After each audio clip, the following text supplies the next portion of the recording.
This is the Daily Signal podcast for Tuesday, August 13th. I'm Kate Trinko. And I'm Daniel Davis. Jeffrey Epstein's apparent suicide in jail has crushed the hopes of his victims, who will now be unable to confront him in court. So what comes next? Today we'll unpack the unfolding situation with John Malcolm of the Heritage Foundation. Plus, a violent movie about liberals hunting conservatives has been pulled in the wake of mass shootings. We'll discuss. And if you're enjoying this podcast, please be sure to leave a review or a 5-star rating in iTunes, and please encourage others to give it a listen. Now, on to our top news. Well, the Trump administration has announced a new policy that's likely to restrict the scope of people eligible to immigrate to the U.S. The new policy, known as the Public Charge Rule, would make it easier for the government to reject green card and visa applications if the applicants are expected to need government assistance. Here's what Ken Cuccinelli, the acting director of U.S. Citizenship and Immigration Services, said on Monday. Generations of immigrants have strengthened the foundation of our country and making positive contributions today, and we expect that to continue in the future.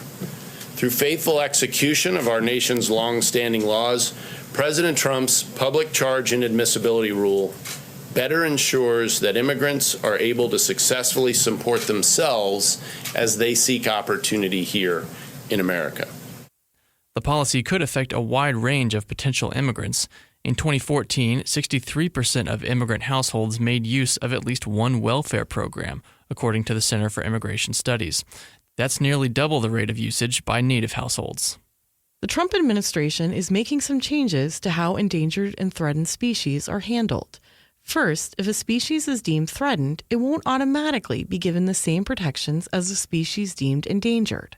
Secondly, there will be differences in how critical habitats are established, including that the government will first look at areas where the species currently lives, not where it could live later. Quote, "The revisions finalized with this rulemaking fit squarely within the president's mandate of easing the regulatory burden on the American public, without sacrificing our species protection and recovery goals," said Commerce Secretary Wilbur Ross in a statement. Well, conspiracy theories are abounding in the wake of Jeffrey Epstein's apparent suicide. The wealthy financier was in prison pending a trial over claims that he sexually abused a number of minors. His case also implicated high-profile individuals like former Senate Majority Leader George Mitchell, former New Mexico Governor Bill Richardson, and Prince Andrew of the United Kingdom. Epstein was found dead in his cell early on Saturday morning. Attorney General William Barr said he was appalled by the news. Here's what he said on Monday. "I was appalled, and indeed the whole department was, and frankly, angry, to learn of the MCC's failure to adequately secure this prisoner. We are now learning of serious irregularities at this facility that are deeply concerning and demand a thorough investigation. The FBI and the Office of Inspector General are doing just that. We will get to the bottom of what happened, and there will be accountability. But let me assure you that this case will continue on against anyone who was complicit with Epstein. Any co-conspirators should not rest easy. The victims deserve justice, and they will get it." The mayor of San Jose, California, wants to tax gun owners. San Jose, which is the 10th largest city in the United States, is near Gilroy, which recently had a mass shooting at the Garlic Festival. Mayor Sam Liccardo, according to a local ABC news station, KGO, wants to have gun owners carry insurance, just like car owners are required to. Quote, "Under current Supreme Court rulings, the Second Amendment to the U.S. Constitution protects the right to keep and bear arms. However, the Constitution does not require taxpayers to subsidize that individual choice. The cost of city police and emergency services required to address gun violence should be paid by gun owners, not all taxpayers," said the mayor in a statement.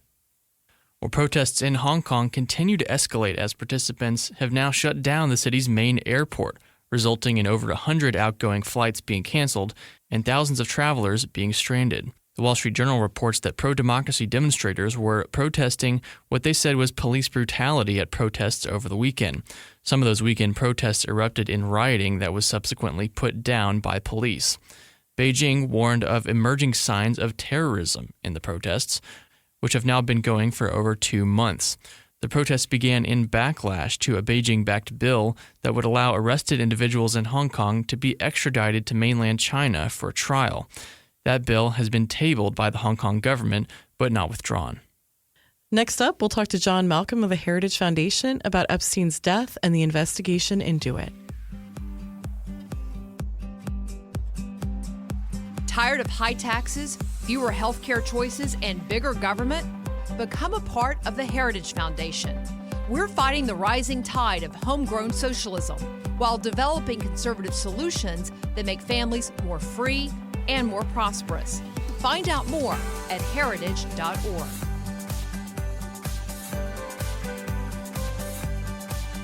Well, we are joined now in studio by John Malcolm. He is the Vice President of the Institute for Constitutional Government here at the Heritage Foundation.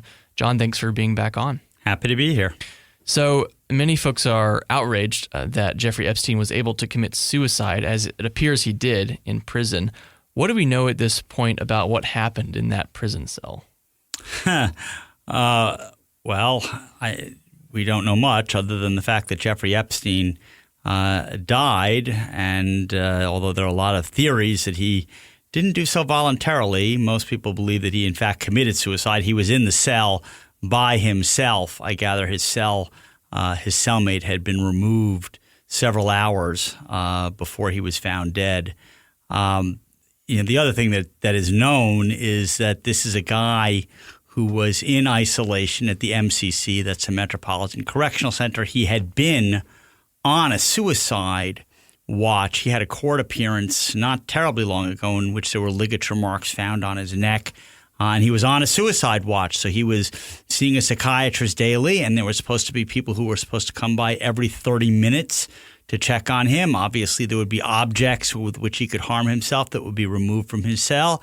And for reasons that have yet to be explained, he was taken off of a suicide watch. Rather shocking, considering the fact that, one, there were indications he'd already tried to kill himself. Two, that just a couple of days beforehand, there was a tranche of documents that were released that proved quite embarrassing to the people named in those documents. It was suggestive that they had through Jeffrey Epstein, had sexual encounters with underage, I assume only girls. Among the people named were Prince Andrew and former Maine Senator George Mitchell and former UN ambassador and New Mexico Governor Bill Richardson. I mean, these were very, very prominent people. So you would think that Jeffrey Epstein would be very depressed about these revelations, and there were all the more reason to keep him under a suicide watch. And to quote Attorney General Bill Barr, it's appalling that he was not.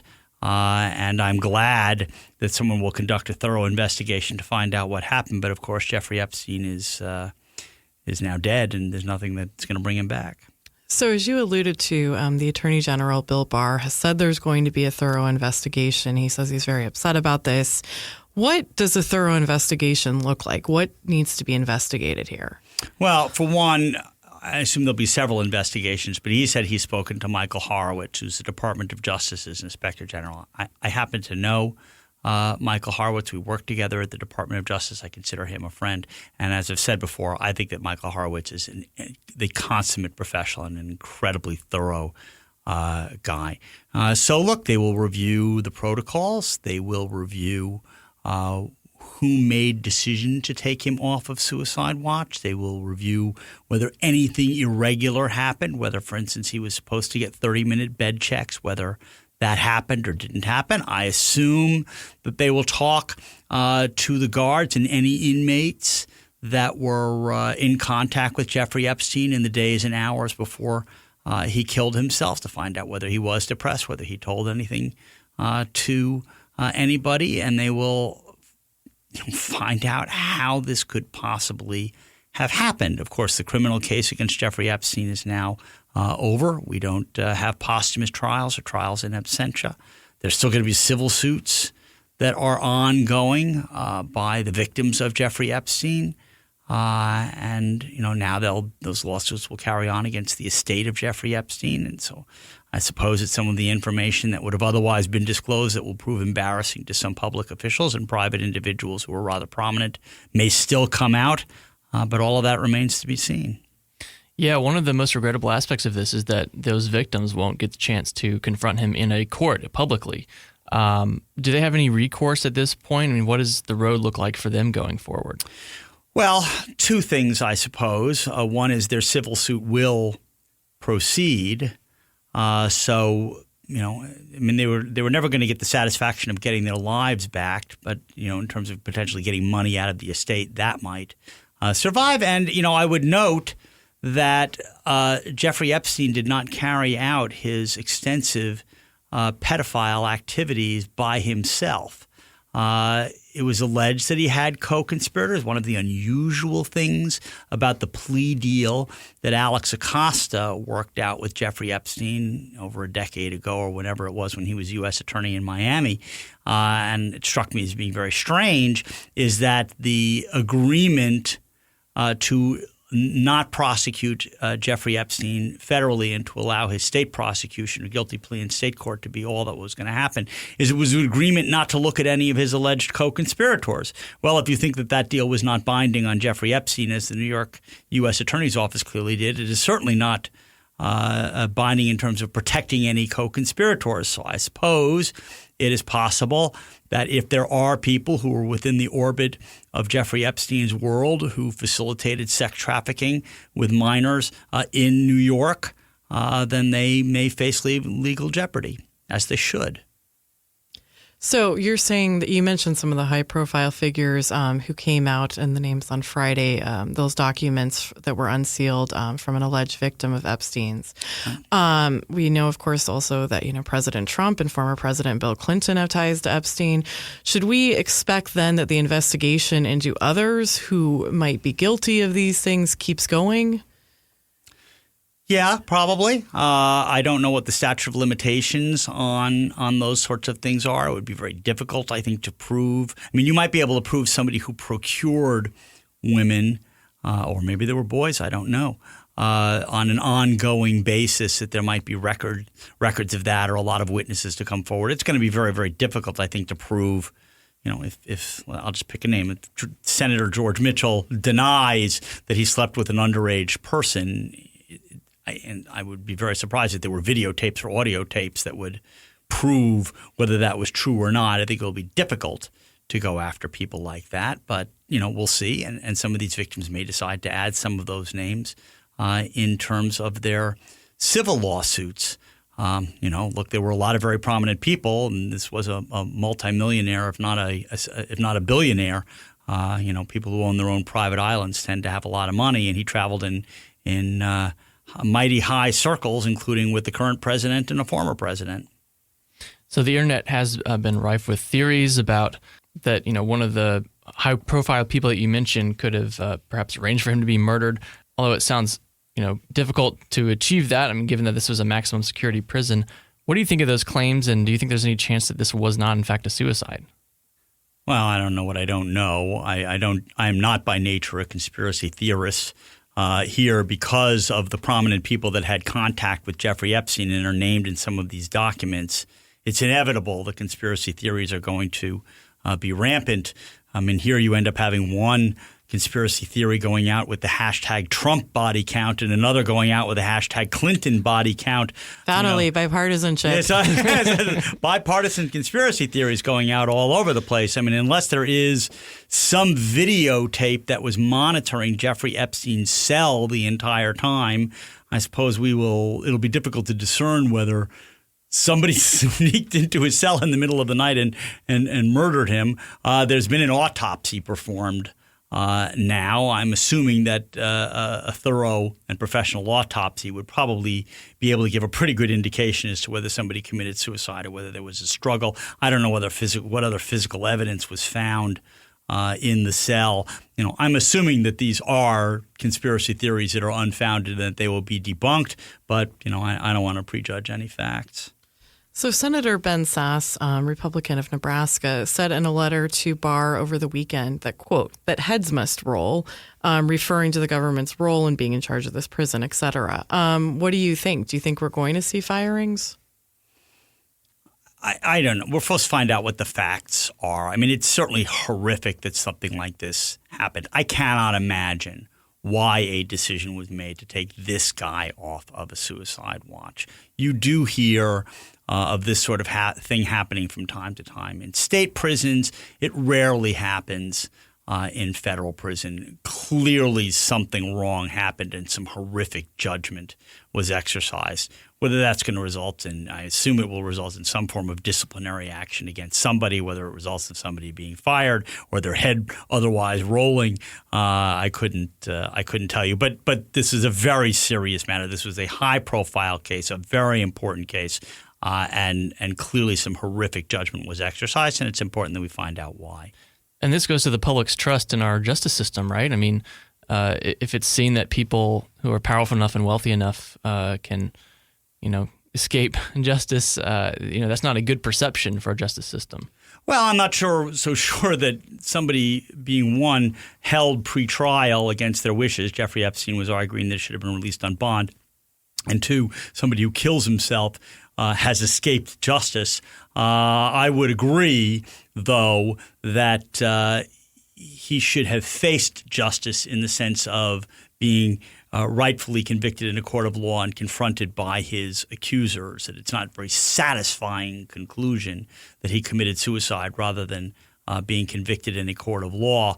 And certainly in terms of the competence or judgment that was exercised by the prison officials here, that wouldn't exactly inspire confidence. I wouldn't read too much in terms of the lack of faith in our criminal justice system as a result of this horrific mishap, but a mishap it was.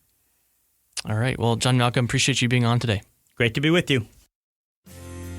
Americans have almost entirely forgotten their history. That's right, and if we want to keep our republic, this needs to change. I'm Jarrett Stepman. And I'm Fred Lucas. We host The Right Side of History, a podcast dedicated to restoring informed patriotism and busting the negative narratives about America's past. Hollywood, the media, and academia have failed a generation. We're here to set the record straight on the ideas and people who've made this country great. Subscribe to The Right Side of History on Apple Podcasts, SoundCloud, and Stitcher today.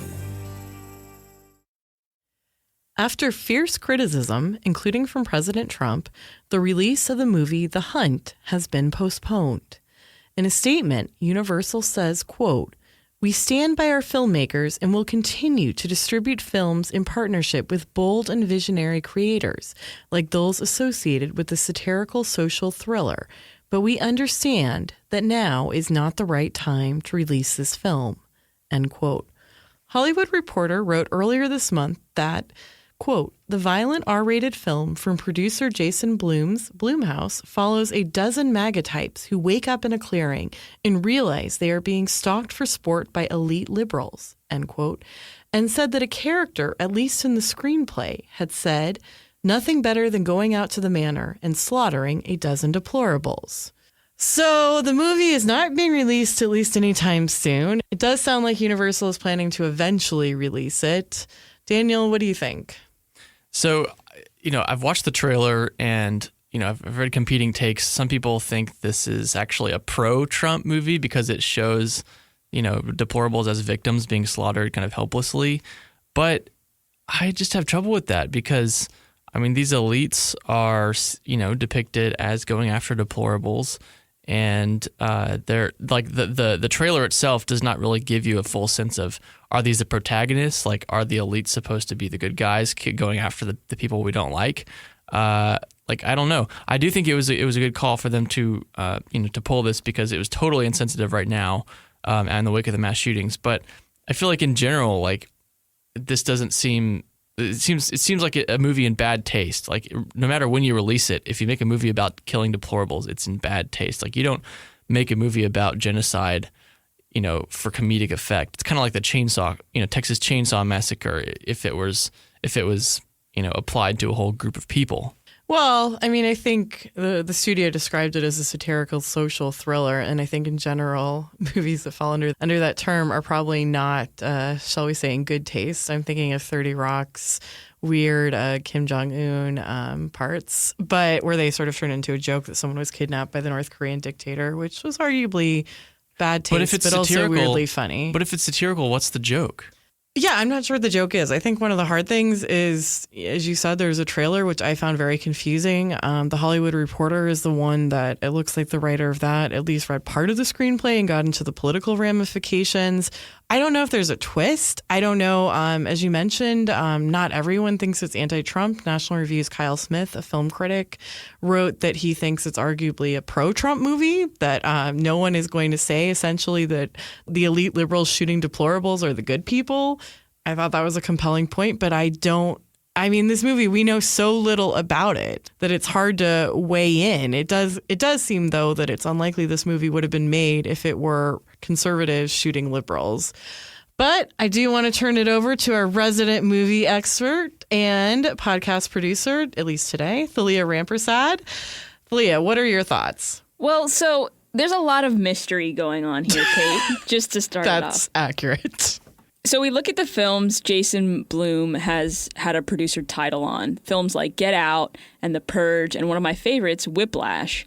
And all of those films are, in terms of storyline, very interesting, very different things that they're filling holes in Hollywood filmmaking that you haven't really seen before. So like with Get Out, we were seeing a need for African-American horror that Jordan Peele wanted to produce and did a really successful job doing so. With The Purge, we saw a storyline where for a 12-hour period, crime was legal. Also a really interesting concept.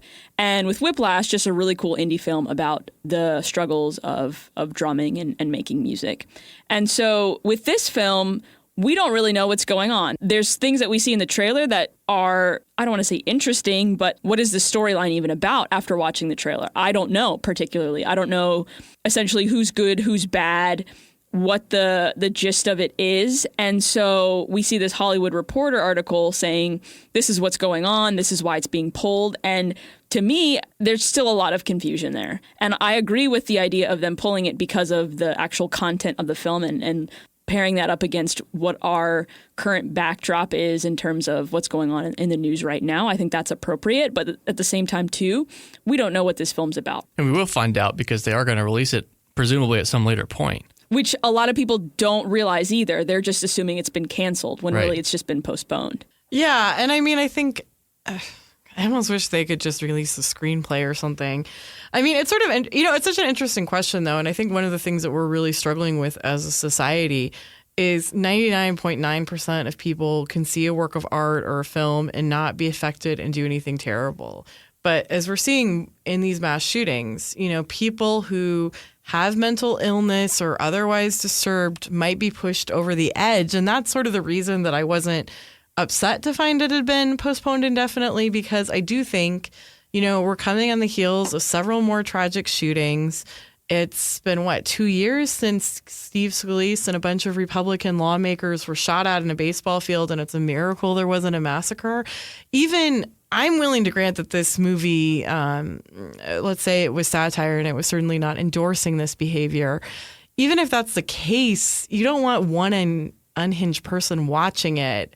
It just feels like we're at a sort of fragile state right now in our country. And even if this does make an important point, and even if that important point ends up being, pro-conservatives, I just don't know if it's wise. Yeah. I don't want to say that you can blame movie makers for the actions of people who watch it. Right. Absolutely not. But at the same time, there is an influence and a responsibility there that, it's a judgment call, and we are at a really concerningly fragile moment right now. So I definitely appreciate that postponement.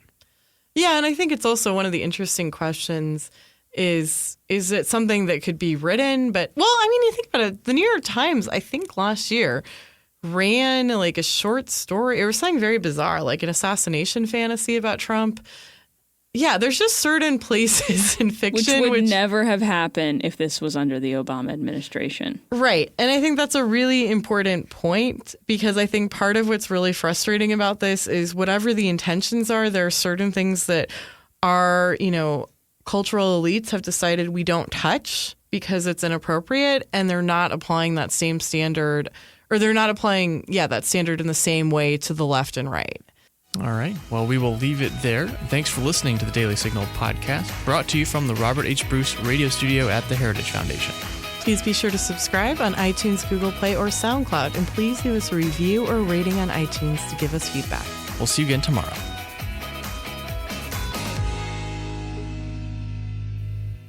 The Daily Signal podcast is executive produced by Kate Trinko and Daniel Davis. Sound design by Lauren Evans and Thalia Rampersad. For more information, visit dailysignal.com.